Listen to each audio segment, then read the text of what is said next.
Papson Mapungi, au Monique Biana. Ailleurs,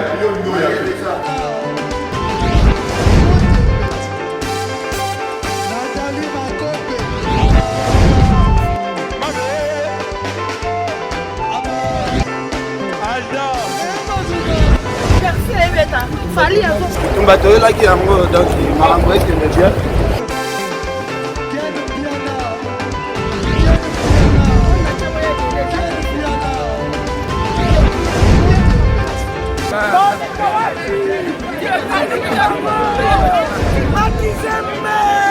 Ah bon? J'ai des livres mon conduit. This is London. This is London City. Mentalité Misunga Oyo ya Grace Mandela, la pétrolière. Bonjour Excellence. Soyez la bienvenue chez nous. I do apologize for any delay because the baby was here. It was making a lot of trouble. It's really such an honor to meet you. I wish I could hug you, but because of Corona. Thank you so much for your support. I really appreciate it. You're welcome. Thank you very much for your presence here, because I know that you're a very busy person and you did abandon everything. You just have to make a day to come here. And we really appreciate me and my team. This is Dr. Wilson. Okay, nice to meet you. Merci de nous recevoir.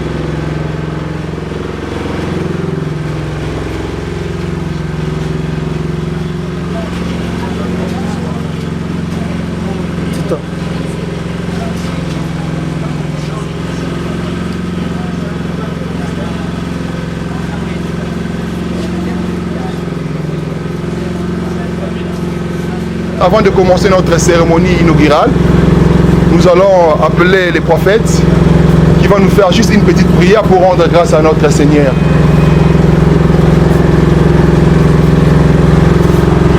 Une fois de plus, bonjour à tous. Je crois que ceux-là au fond peuvent m'écouter, ma voix est très vraiment rock. On crie tout le temps. Et pour la gloire de notre Seigneur Jésus-Christ, nous prions tous de nous lever pour une courte prière. Éternel Dieu des armées, nous te rendons grâce, nous élevons ton nom et nous te glorifions. C'était une rêve, aujourd'hui une réalité. Nous te rendons grâce. Nous bénissons la présence de tout le monde cet après-midi en ces lieux. Maman Grâce, notre autorité et tout l'ensemble de Misunga et nos invités. Nous laissons la suite de ce programme entre tes saintes mains. Et que ton Saint-Esprit nous conduise, comme la Bible dit, là où 2, 3 sont réunis en mon nom, je suis au milieu d'eux. Sois avec nous, Adonai, et la suite soit avec vous, dans le nom puissant de Jésus-Christ. Amen. Amen. Merci. Merci beaucoup pour une bonne compréhension. Je pense que notre cérémonie sera bilingue, en français et en lingala, parce qu'il y a nos mamans, nos papas qui sont ici. Des fois, ils ont du mal à comprendre. Nous sommes Misungwa, mutuelle de santé. De gauche à droite, nous avons Madame Grace Mandela, qui est la PCA de notre mutuelle. Nous avons son Excellence Madame Chantal Yelou Moulot, qui est la conseillère principale du chef de l'État. Spécial du chef de l'État en charge de la jeunesse et de lutte contre la violence faite à la femme. Et sans plus tarder, je donnerai la parole à Madame Grace Mandela, qui est notre PCA. Elle va juste nous donner, parler en quelques mots ce qui est Misunga et voir pour la possibilité de remercier nos différents invités. Madame, you have the floor. Do I need to stand? Yes. Okay. Bonjour à tous. Bonjour. Voilà. Sorry, ngai na lobaka français mingi te. nakoloba na lingala mpona bamama bazali na bandeko baye po tocomprendre biso tozali mutualité ya santé oyo bamembre na biso bazali bayaka kozwa traitement gratuit. Alors yango lelo ezalaki mokolo ya ouverture na biso ya inauguration et surtout na présence ya son excellence, sorry, did I say it right? Ya son excellence ngana bengaka ye mama parce que alakisaka bolingo ebele pona et surtout biso basi bana na ba œuvre oyo tozosala atikaka te parce que balingana tolobaka mama mokonzi ntango mama mokonzi atiki makambo nyonso oyo peut-être mission oyo chef de l'état atindi ye mais anilaki bavoyage na ye mpo aya asoutenir mpona œuvre oyo. Donc eloko mosusu nakoki koloba te napesi d'abord merci na nzambe oyo asali ke asangisa biso na mokolo ya lelo et puis apesi biso makasi mpe ya makoki ya kosala œuvre oyo et puis atouche mitema ya bakonzi na biso bazala toujours na nsima. C'est ça que ezolakisa nzambe aza na contrôle. Alors misunga eza kaka te mpona kosunga bato e eza mpe eloko oyo ke nzambe azali wana. Alors eloko nga na koloba vraiment mingi yango wana naza na esengo mingi ndenge bosanga lelo et puis na moment mokonzi ndenge ye ko soutenir biso mpona ouverture oyo. Merci. Merci.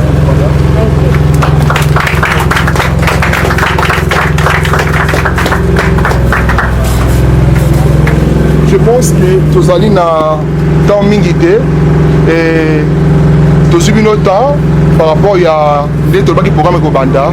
Et sur ce, je donnerai la parole à son excellence, madame la conseillère spéciale des chefs de l'État. Elle va adresser juste les mots à l'occasion de notre inauguration. Madame, vous avez la parole. Je vais le faire assis, vous prenez tout ça. Je vais le faire assis. Oui, assis, pas de problème. Ma maman, bandeko, mbote na bino nyonso. Naisi tolobango na lingala po français eza monoko ya bato mosusu mais po toyebana toyeba exactement makambo tozosala toyoka yango mieux na lingala na monoko na biso ya mboka. En tout cas mpo na ngai nayebi te ndenge nini nakoyebisa merci na mama Grâce lokola apesi nga chance ya koya kokata singa mpona kofungola centre oyo et banopesa bato oyo bavandi na quartier oyo basoin.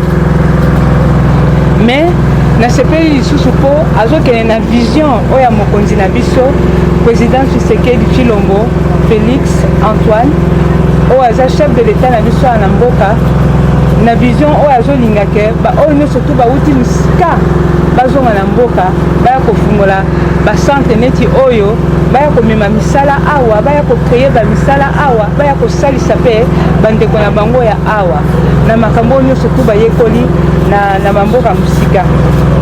Alors félicitations yango lisusu nalobi lisusu na félicité madame mama Grâce na biso Mandela na mosala oyo azosala yango nalingi biso nyonso tobetele maboko.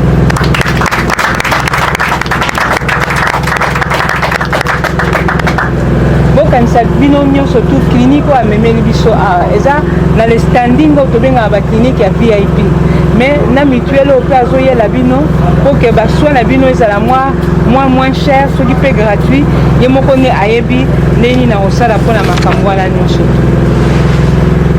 na ndenge ye azongi awa na mosala ye aye nango biso toza na programme moko tobengaka yango zonga mboka. Zonga mboka eza mpona bato oyo nyonso baza na diaspora baya so baza na badifficulté baya epai na biso na présidence tomeka kosalisa bango totala ndenge nini tokoki koatouche badifférents départements mpo ke makambo na bango barêve na bango ese réalise mpona développement ya mboka na biso. Yango wana mpe mama Grâce mpe akoti mpe na kati ya programme oyo biso tozobenga zonga mboka. Mais tosepeli lisusu mpona bapopulation ya barumbu awa mpo namonaki bafoto namoni nano na kati te mais namonaki bafoto ya basale ya banini ya bambetu et je pense que awa bokozwa basoin appropriés. Et dans tout ça je voudrais dire que vive la clinique Misangu. Je vous remercie. Merci beaucoup.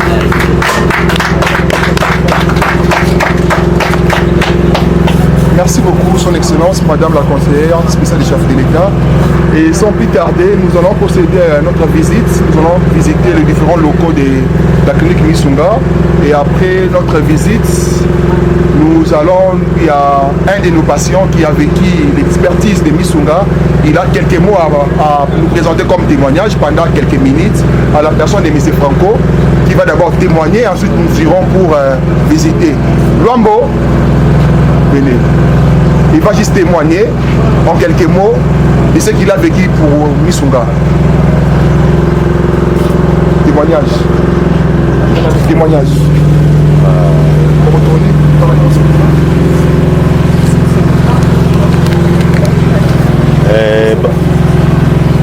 mboka na biso bo nazali moko kati na esika oyo comme maladif eloko ememaki nga miso diabete ebomanga miso pendant 7 ans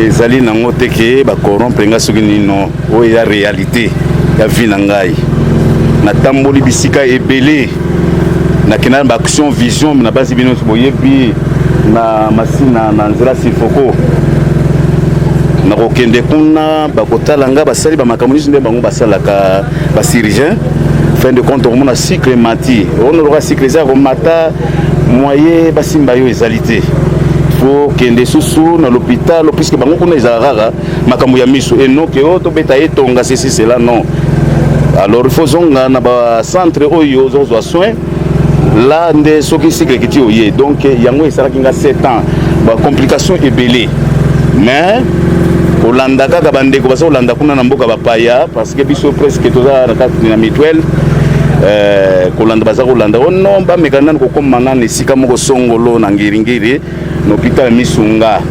Alors nayaki bo nakutanaki mpe na papa na ngai directeur Wilson ye nde moto ayambaka ngai presque bango nyonso vraiment bandeko na ngai eza chose incroyable mais c'est vrai nanu mpenza namoni cité te depuis nga nazali awa basalaki ngai ezalaki na février le 14 basimbaki miso oyo ebandaki vers ba 11h eye kosila na ba 14h quelque ezalaki un peu difficile kataraki ekanga miso nyonso bon le 21 après une semaine susu bayi kotala liso mosusu toujours ndenge moko mais le bon Dieu asali ke tous les deux misu na moni ezate moko eza na retard mosusu esi esali soki ndenge nino alors vraiment awa nde vraiment loboko ya Nzambe ezali sans vous mentir bandeko na ngai musala ezali kosalema kati na esika il faut qu'on remercie na le bon Dieu pote azomonisa makati na esika oyo vraiment bamexe ebele na basite partout nga na tambola baza koyebisangaki en tout cas avec âge tomoni yo koki lisusu te komona puisque nini nini na yo tension ya miso eza etandi batalatala miso eza kopasuka okomona ezo te ebukani mais comme nazalaki mpe na kondima makasi nabaki ke nakomona kaka lelo yo Nzambe asali namoni naza na esengo makasi kati na esika oyo libota na ngai vraiment baza 7 ans d'âge bana bolimisa ngai nga korekonte yango te parce que epesaki ngai na ya miso soki nazomikanisa bana baboti na ekomona deja bakotalaka mwana 7 ans nasukila wana parce que na ngai lela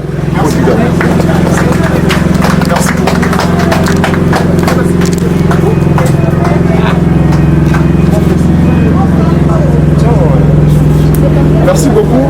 Totamona Madame Son Excellence. Vous en avez la biso de manière à ce que tout qui s'est différents locaux na biso, local na biso, il y a clinique.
Bonjour papa, bonjour maman. L'autre côté en France, c'est notre bloc au continent. Okay. It's your bannière, the material is coming. Yeah. Okay. Là, nous avons le dépôt ainsi que la pharmacie. Donc, c'est notre pharmacie, on expose les médicaments. Et les médicaments sont approvisionnés dans notre dépôt.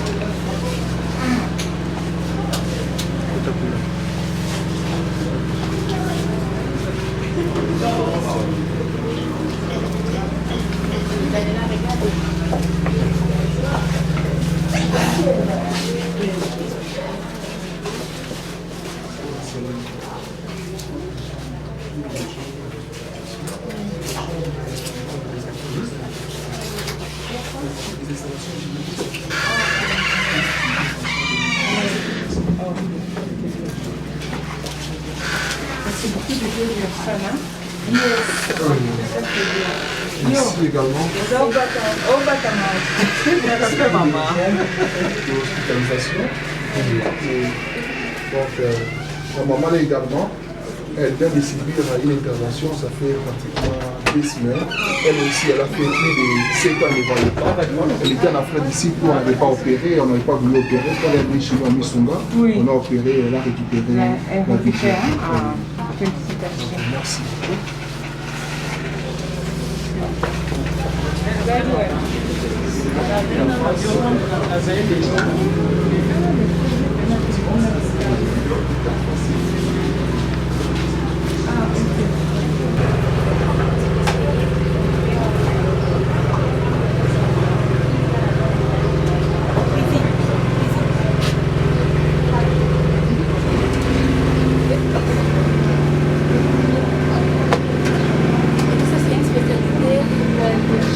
Pour les Sénégalais,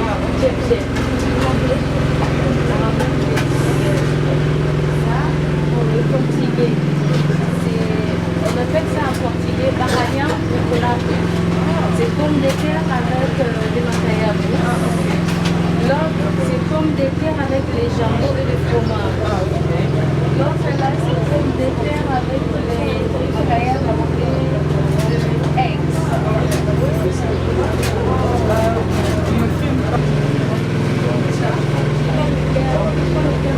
Donne-moi une fourchette, c'est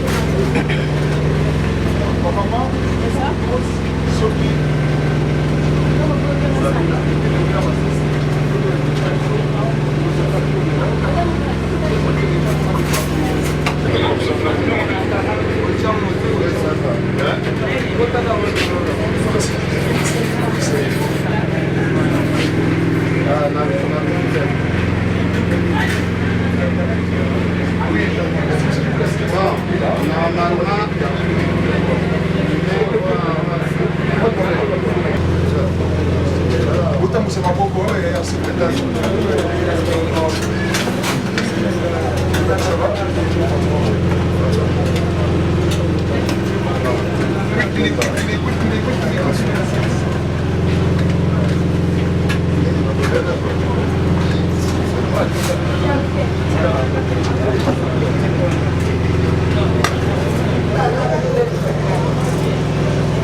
Merci beaucoup, Bana Congo, Bandeko Bolanda Biso, partout à travers le monde. Les jours, il y a ouverture, il y a Missunga. Missunga est un hôpital Oyo et pour na kosunga peuple congolais. Hôpital Oyo qui sera s'abonner à famille ezo futaka quelque chose même inapoto bandeko bazozo a traitement na nenga ba blague te. Awa tozana docteur aza mwana ya poto abotama na Londres akola na Londres atanga ba classe na Londres yende spécialiste ya retraité batu miso oza ndeko no a dérangeaka yo ke miso esalaka esu te docteur yeyo ngai moko tu docteur déjà na ondima ye parce que nga nazwaki dégâts na miso nabetama na butu liso ezwa shoki naolakisa baimage oyo nabombaka me lelo nazala obligé nalekisa po nakosala témoignage ya docteur pamba te parce que nga moko na témoin oculaire. Docteur, bonjour. Bonjour, monsieur Ken Piana. Boni. Oui, à l'aise, tata, à l'aise. En tout cas, na sepeli à trop comme mon docteur. Na osengo na nous merci. parce que nalingai na perdre lisu en tout cas sungaki ngai mais kana nous ko expliquer bato parce que bato bazoka commentaire nanga spécialité na yo otengela na Londres ezali nini. Merci beaucoup monsieur Ken Piana. Il y a bien le spécialité parce que yo mo zali témoignage ya musala na biso sala ka totangi musala ya miso na tangi na Londres mais na tangi na France na université à Bordeaux na France na université à Bordeaux non il y a problème tu ça nous c'est ça na carte espace Schengen Europe na tangi na université à Bordeaux là où j'ai fait la chirurgie de la rétine et du vitré j'ai fait partie de l'équipe médicale de la clinique Misunga nga muna zala ka représentant ba médecin to benga na water médical médecin directeur to zali na clinique Misunga to tetaka nyonso anda no tetaka mais misu ndenga muna simbaka miso soki nga nzambe ya miso ndoki ya misu ma témoignage na opena etamboli makasi parce que eloko eleki misu ya mutu na mokili ezalaka te mais tozoka ba témoignage na ba papa misusu babula mso na ba age oyo misu nange kobonga lisusu te mais osimba ba misu na ba papa ba mona lelo clair na ebite ezalaka nini na ba père mso ba pe na ba problème mana ba négliger que même na ba hôpital esila nango te. Bon, en principe, avec maladie à Misu, et ça, la maladie à Misu, et zali to benga maladie moko soki muto azu yango ata bosali nyonso babiki saka misu te mais ça peut maladie de belé ezala ka soki muto azu yango misu ko bonga mais le problème ezaka nini o mona maladie mutu alita mutu azana maladie ya misu mais eza diabétique o muto aza diabétique babanga ata mutu ko opérer misu na de père que non peut-être ka ukate mais nous sur base ya expérience mwanda muto zo libanda ya mboka to banga makambo te bato o nyonso ba misu na bango ekufa baya ebele na misunga bato oyo nyonso bakaproblème ya misu batembola par-ci par-là batikala komona te soki oyepa na biso oza na possibilité ya 90% ya komona soki omoni te cela veut dire que non malade na yo mpenza eza pasi ekosimbaka te donc tomonaka mpe na baimage eza na mutu moko mpe atretaka so minu makasi awa parce que problème ya minu mpe ezodérange bacongolais trop. Bon, en principe, il y a un centre mutuel Misunga, tout le mutuel. Mutuel, qui mutuel à s'adhérer à la mutuelle, à la facilité, à soins nyonso, à soins médecine générale, médecine spécialisée. À la carte Misunga, tout un ophtalmologue, tout un dentiste, tout un oréliste, tout un chirurgien, tout un gynécologue, tout un pédiatre, tout un neurochirurgien. En plus de cela, ceux qui sont malades, maternité, pédiatrie, tout un service nyonso. Tu as une banque de ça. Avantage de la Misunga à l'Inini.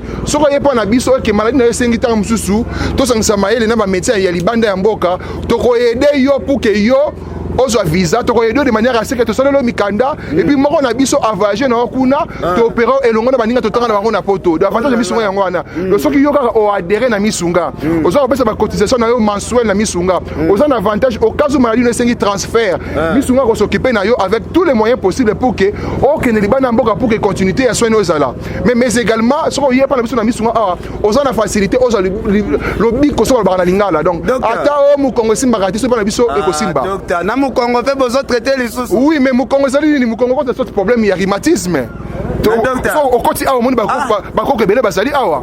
Yo bi pa na biso basala baseta ba mona raté. Donc la kisa biso ba la kisa biso endroit moko mais awa beti lisola mu Congo. Biso bato yo tolinga basi ya ba bassin minene. To kaka mu Congo nde mu Congo parce que biso bato ya basi ya minene na sima to belaka mingi nde mu Congo. Est-ce que vous autres traitez en bien? To traitaka mu Congo ya ba cause nyonso.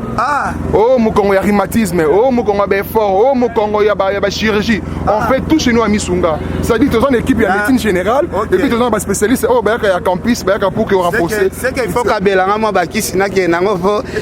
Avant de kabelanga ba kisi il faut d'abord te examiner yo. Après examiner tu examiner nga eso songa na rendez-vous lelo docteur. Il faut examiner pour te ba nto no sengi nini après nto to ba nto sengi nini nto ba komako. Nazana rendez-vous siko o examiner c'est que c'est un qui sinon mais la tilo bisco rendez-vous à l'élo ko beba. Si l'élo peut qui vient l'élo. OK, merci docteur. OK. Donc on dégâts au présenter biso place moko. Toza na Misunga. Mais to lobaki toza ba service ebele ya Misunga. Awa toza na maternité na biso, c'est-à-dire après moi c'est ko bota, oza na kati c'est que toza bango pona tout bien en post-partum, c'est-à-dire moi ça vous ko bota et c'est ngaka na moi tellement moké na hôpital, de maternité na biso ça les VIP.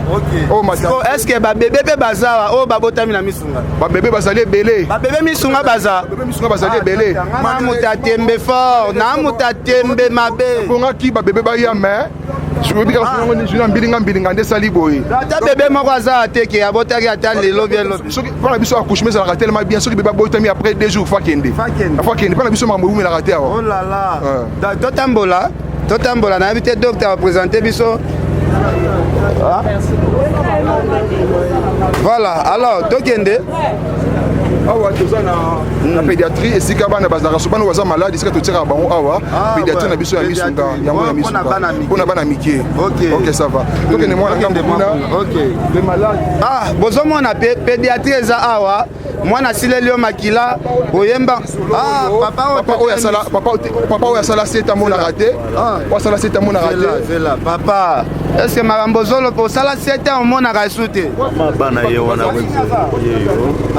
mama ye wana kotémoigner papa ndenge aza boye asala seta mpe namonaka te papa na nyokwami mpona papa na nga oyo seta amonaka te ya kokoka na kokoka ti toyaki na misunga awa nzambe ya docteur oyo asambelaka ye nde asali ke lelo papa na nga akoma komona atambolaka ye moko napesi nzambe wana merci mpo lelo papa akomi kotambola ye moko alongwe olobi nzambe asani nabi nzambe oyo aza kati na oyo azokosala kati na ye vraiment azali aza na nzambe. Est-ce que papa ozalaki na espoir ya komona lisu un jour na vie?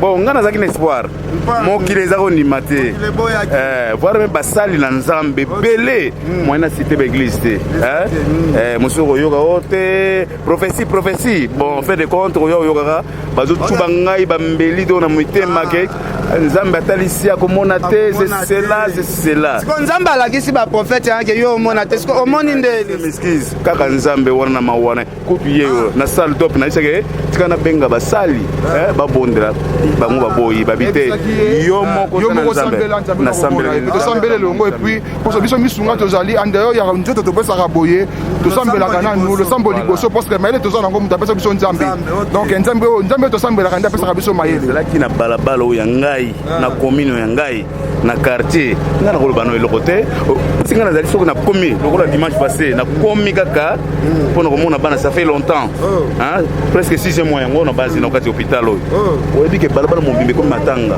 bamiso kokwea na se bazolela bamiso bakukami bakamwa komona ke obiki donc naza historique ya famille na ngai. Ok papa, merci beaucoup. Papa aza na histoire à danger. Bozomona hôpital misunga bana poto eza hôpital apesa confiance lelo na Congo. Soki osadere awa te mitali ozwi problème na yo kobenga ken pia na briske te olakisa na hôpital non ta yango numéro tozo affiché botinda bandeko na bino basadere déjà toana docteur spécialiste ye abotama na poto atangi na poto aza docteur te batindaki formation na kimokolo ye abandi yango kuna na poto bokosentir homme de veillant na biso ezali homme de veillant na biso ya misunga parce que la majorité bamalade na biso bali bamikolo et tout ça là c'était homme de veillant. Pourquoi? Parce que na poto ezalaka tout le monde yango benga yango balé de repos et facilitaka homme de veillant hôpital na kati pour que faciliter bango de manière à ce que quand il y a un problème baso ba soin facilement yo za mona poto mamango ezalaka donc yo za sema mapoto hôpital ma grâce Mandela mona poto biso minga na bata poto donc voilà donc eux allez homme de veillant donc ba famille ba lemba batuna bamba ko tinda biso ba botina bango ba kozana dans de très bonnes conditions en tout cas les soins de bonne qualité. Docteur OK on l'accès sur matériel est-ce que ba matériel on peut faire ça ya qualité mais en tout cas bana poto tozo continuer kaka balobi misunga ya mama Grace Mandela ouverture nango lelo donc bozomona bino moko tozo continuer na biso toselisa na docteur toyoza mama Grace Mandela ye moko aza wana donc alors awa toye siko place ba matériel ya mystique eza ba matériel oyo tolakisa bino awa bokotambola partout na Congo matos ya boye ezalaka te Donc botambola partout na Congo. Donc wana polémique ezate docteur. Donc notre pesa ka tampo mais c'est déjà mais c'est ken pian en principe maman depuis ba ki baza ko le makasi. On se ba malade de docteur Whitson. Ba maman ba on se bazali wa. Ba on a notre tete bangote. Ba se ba malade danga omoni ba baza ko zela par rapport ya makambo. Donc oh ina misunga so chaque jour on mona ba maman. So ba maman ba papa. Donc ba baza la famille ba maman na bango papa na bango baza malade. Ba tinde la biso. Donc s'occuper na bango en ndenge longo bani. Docteur. Oui. To banda na maneti otomonia. Ponga linga ngaya pona tuna chaque eloko na okuta maneti oyo. Oui, en dehors, comme dans le cadre de service d'ophtalmologie, Missunga est un mutuelle de santé. Ce qu'on t'embole partout ailleurs, au monde, ça coûte trop cher.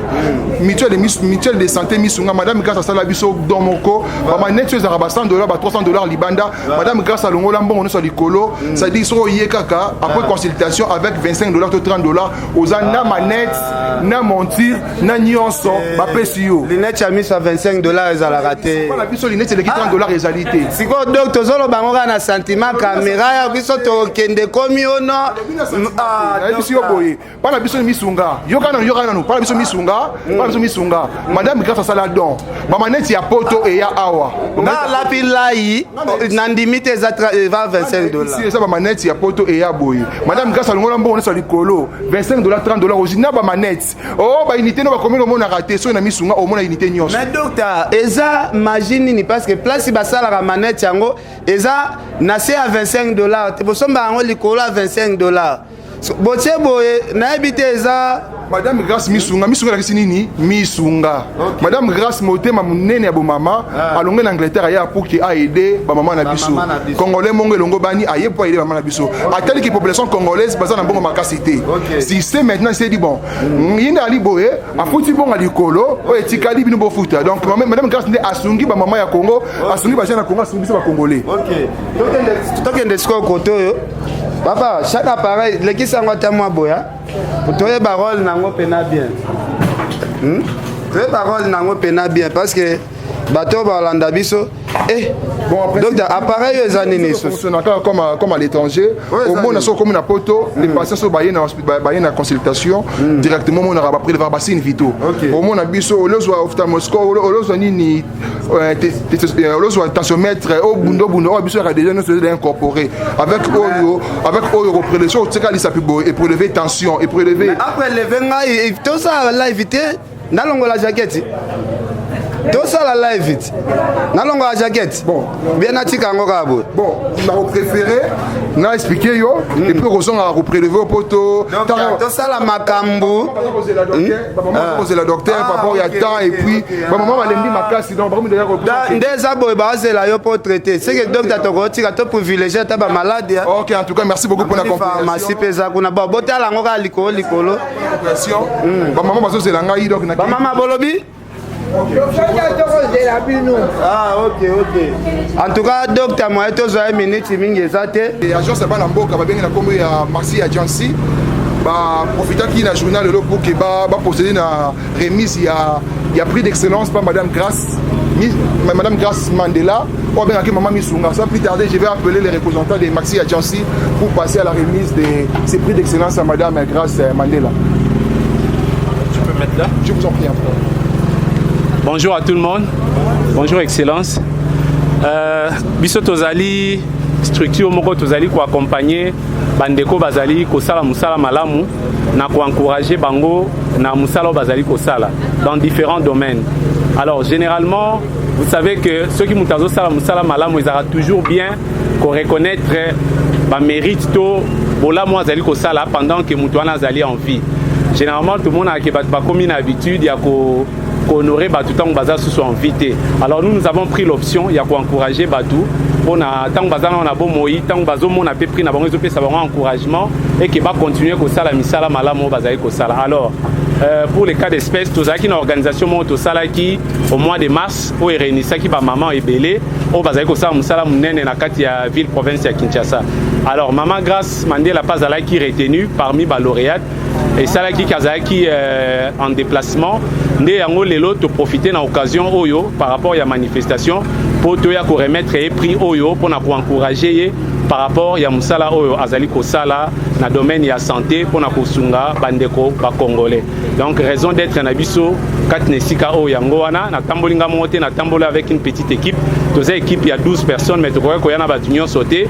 Si nous sommes là aujourd'hui, c'est pour nous encourager à continuer musala oyo. Ce n'est pas facile, elle est encore jeune, elle peut aussi mais elle s'adonne na makambu ya santé pour na kosunga ba congolais.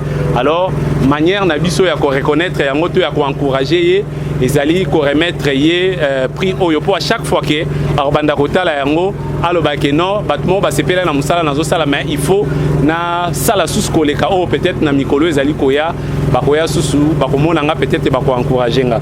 Alors nazo profiter comme excellence azawana pour na ye moko remettre ye prix s'il vous plaît excellence qui était aussi notre invité malheureusement azwaka moi empêchement. Alors si vous pouvez remettre ce certificat à Madame Mandela, c'est un certificat d'ambassadrice du social comme azali ko evrer na demande ya social ya moto ngaki quand même pour encourager et ces ribans aussi.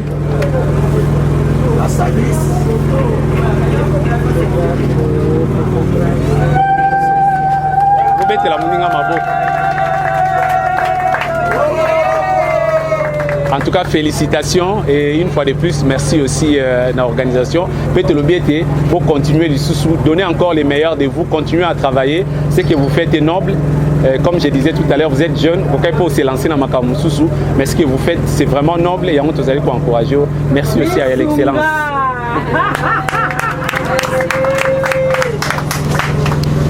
Alors, Bana Congo, tu expliques à Ebinoke, le jour il y a ouverture, il y a Misunga, hôpital, les autres sont le peuple congolais. Tu veux ça, merci à Grâce Mandela, la pétrolière, a tiré à disposition, il y a des matériel, pena soko na Misunga, soki okufi, c'est que liwana yo pena nzamba permettre parce que matériel nyon so ça la mutu abika ezala kati hôpital. Maman Grâce Mandela, bonjour. Bonjour Ken Piana. Boni. Bien, par la grâce de Dieu.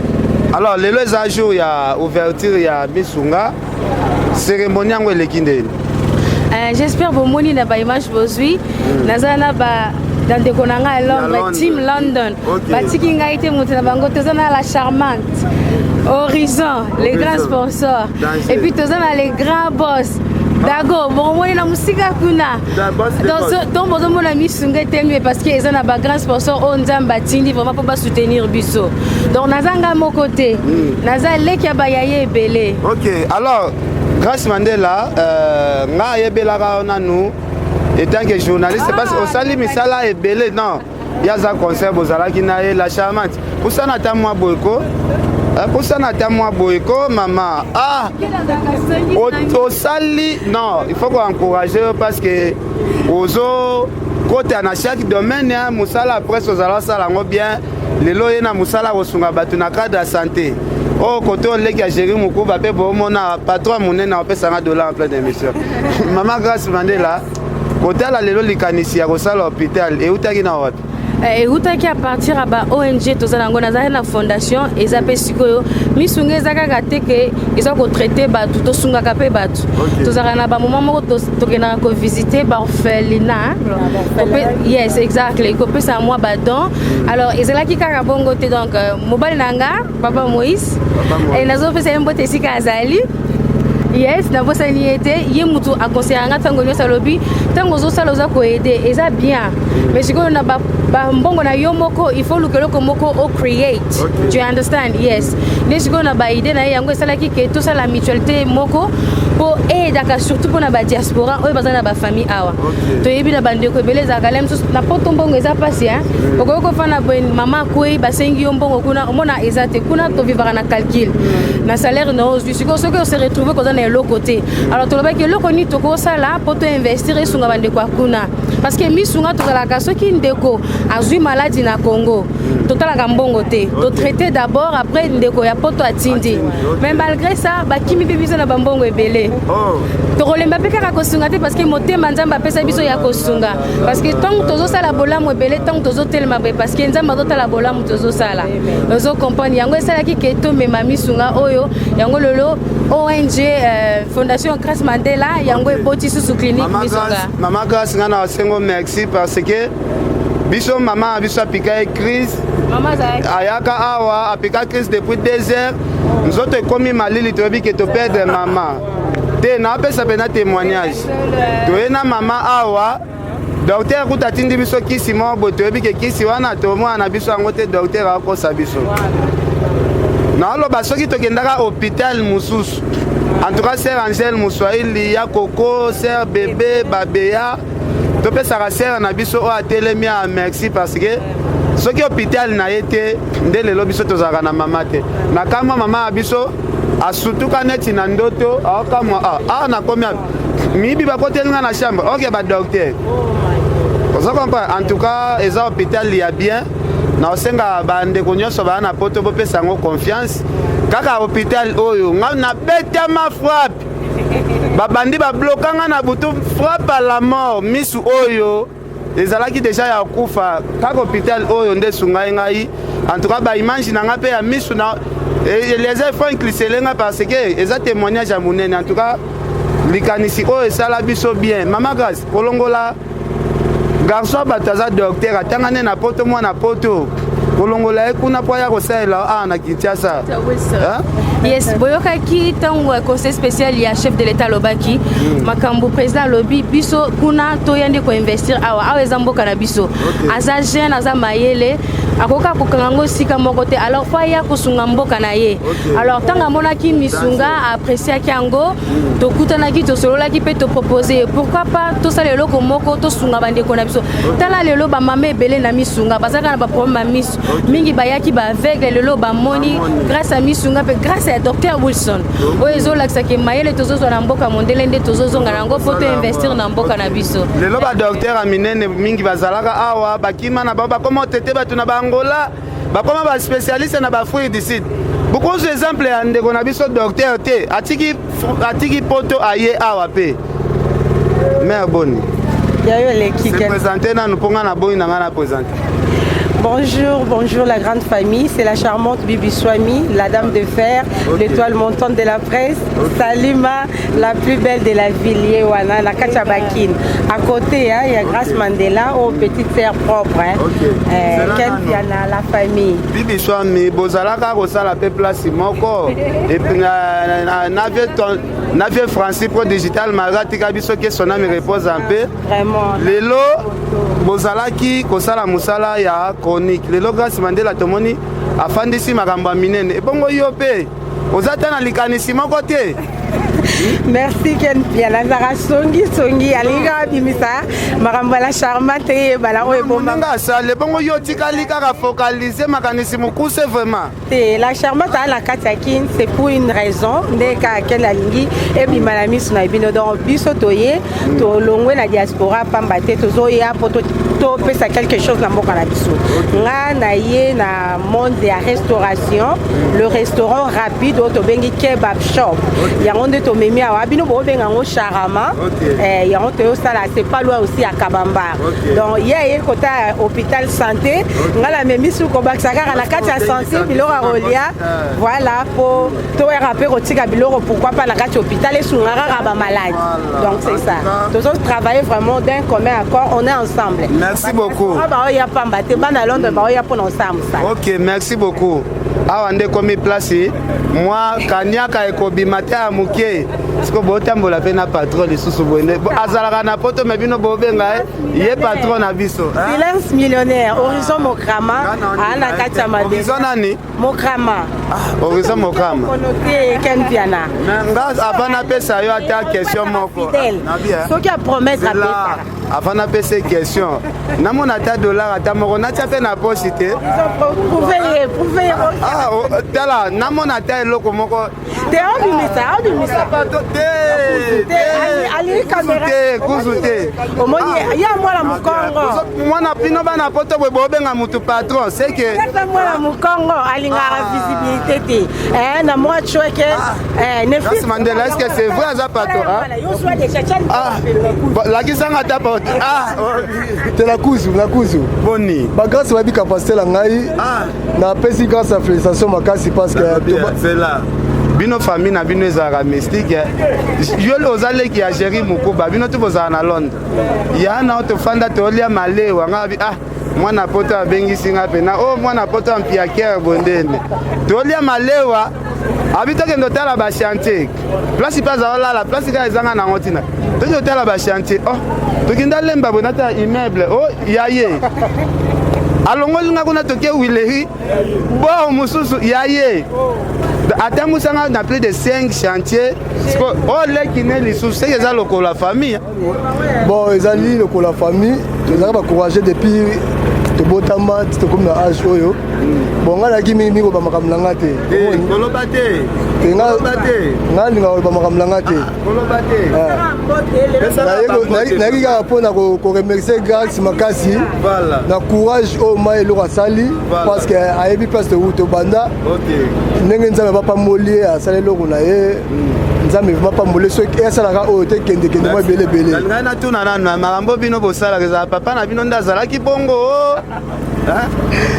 te papa te eza courage tokolala yango nasali adi mwa na kini awa nazobose kaka merci beaucoup alors frère naso yo mpo oti Londres kaka bon nga naza secrétaire Horizon yo secrétaire na ye na secrétaire makambo na ye c'est là donc Horizon ndenge aza boye aza mpe na secrétaire na ye oui ana bafere ebele osala wa se retrouvaka mpe na kisecrétaire yango ose ya nyama à l'aise keni mpiana basolo à l'aise donc na secrétaire na ye asali 10 mois mais toliaka ndenge azalaka premier jour ndenge aya bino pena bokota pena ndako anganga kanga ye pena azala nanu na kini avage nanu te bo chrétien ndenge azala na nganga ekota ndenge ozwa ye te yaka bafere nde kangi ye awumela mpo misala toa na société forage na baba congo donc babiloko baplante to esalama kuna na bakini ya bachantier na banda donc makambo eza nde yango mona esalaka vandala esalaka bino nde nini secrétaire mpe ya yaya na ye Jerry Mukuba mpe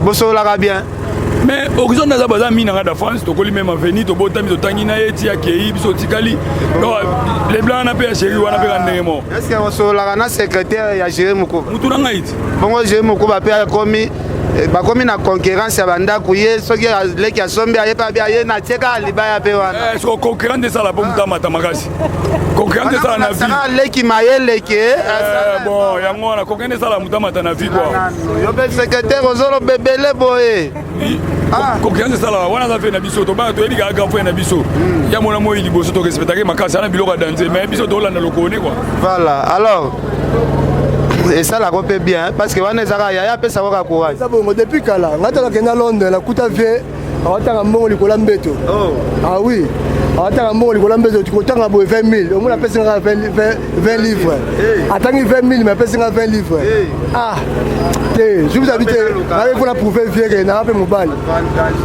donc yango esalangaki mobali naluka mpe mwa eloko nanga kolia natungisa siku grand frère te merci beaucoup tokomi na biso na suka mare olobi nde nini eske tokosukisa message nini vraiment bandeko congolais de partout esika bozwami bomoni esika toza cadre misunga c'est chez Grace Mandela ndeko na biso ndeko na bino mwana mokie botala ye na nzoto te botala na motu oyo ebimisi likambo ya boye bomonaki même chef de l'état atinda conseillère na ye aya kokata riban koagreye likambo yango c'est-à-dire ya du sérieux en tout cas topesa ye maboko ensemble bino na ye to ça quelque chose pour l'épanouissement ya Congo boyoki ba témoignage ebele ba bazali ba aveugle ba komomona na mwa mbongo mukie et conseil aussi na loba na bandeko yo soko zui traitement ko ki mate yo biki mais ozana bandeko baza pe pembeni sima na yo peut-être lobika na kombo wana ya famille de romuso ko se présenter moyen soit traitement exacté